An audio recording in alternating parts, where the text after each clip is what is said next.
आज खरं तर मला सांगायला आनंद होतो. काही वर्षा अगोदर मी आणि माझ्या बरोबर कल्याण डोंबिवली महानगरपालिकेमध्ये नगरसेवक म्हणून अतिशय चांगल्या पद्धतीने अभ्यासू नगरसेवक म्हणून त्यांची ओळख असे वामनजी म्हात्रे की जे 1995 पासून पालिकेच्या गेल्या निवडणुकीपर्यंत महानगरपालिकेमध्ये नगरसेवक म्हणून, महानगरपालिकेमध्ये स्थायी समिती सभापती म्हणून सातत्याने महानगरपालिकेमध्ये आपल्या कामाचा ठसा हा नेहमी उमटवत असायचे. माझे आणि त्यांचे अतिशय मैत्रीपूर्ण असे संबंध आणि या मैत्रीपूर्ण संबंधामध्ये ते नेहमी असं सांगायचे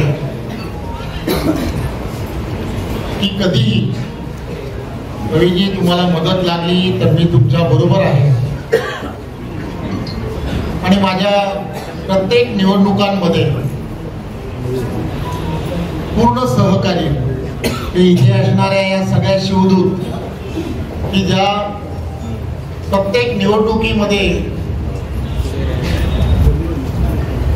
कोणत्याही प्रकारे विचार न करता या सर्वांनी त्या वेळेला माझ्या बरोबर राहिले. ज्या वेळेला वामनजी यांच्याशी चर्चा व्हायची त्यावेळेला ते नेहमी असं म्हणायचे की मी कडवट शिवसैनिक आहे, त्यामुळे मनात फार इच्छा असतात तरी सुद्धा थोडासा विचार करावा की न करावा असा द्विधा मनस्थितीत मी नेहमी राहतो. आणि मीही कधी त्यांनी भारतीय जनता पार्टीमध्ये यावं असं मी कधी त्यांना सांगण्याचाही प्रयत्न केला.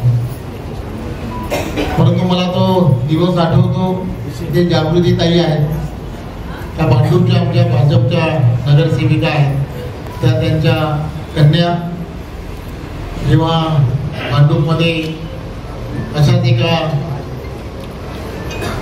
अटीतटीच्या निवडणुकीच्या वेळेला आम्ही सर्वजण मिळून काम केलं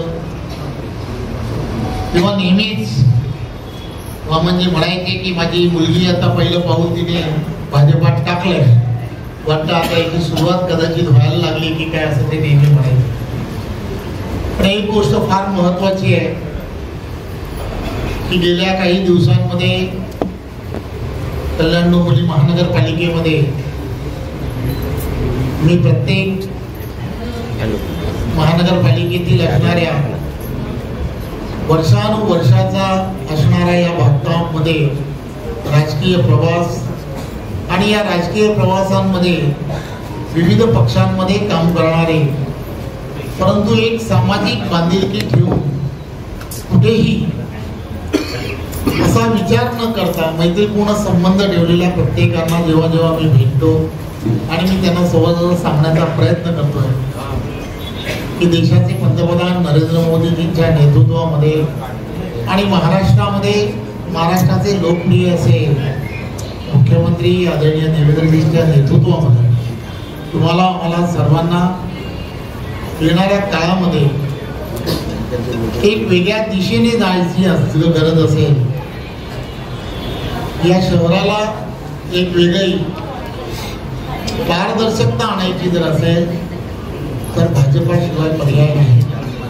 आणि मग यासाठी तुमच्या सर्वांच्या साथीची गरज आहे. सर्वांनी मिळून हा जर विचार केला तर ते सहजपणे शक्य होईल. आणि तेव्हापासून आजपर्यंत प्रत्येक जणांना असं वाटायला लागलं की होय आपल्याला नरेंद्र मोदीजींच्या नेतृत्वात पुढे जावं लागेल देवेंद्रजींच्या नेतृत्वात पुढे जावं लागेल.